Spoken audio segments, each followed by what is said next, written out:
Мынаны біздің сиырлар көрсе, Швейцарияға көшем деп бәле болатын шығар. Әлемдегі ең тыныш болған Швейцария бір күнде қауіпті болып шықты.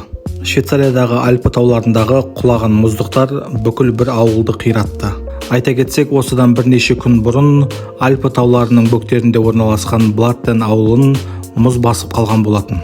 Бірақ абырой болғанда бірде-бір адам шығыны болмаған. Геологтар бұл жағдайды алдын ала зерттеп, дабыл қаққан.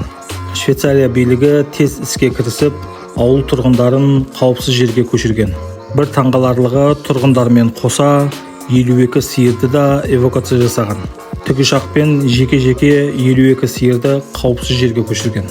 Осылайша Швейцария билігі тұрғындарымен қоса малдарына да қамқорлық жасай алатынын көрсетті. Осындай қызықты ақпараттарды біліп отырғыңыз келсе, қазақ баласына тіркеліп кетуді ұмытпаңыз.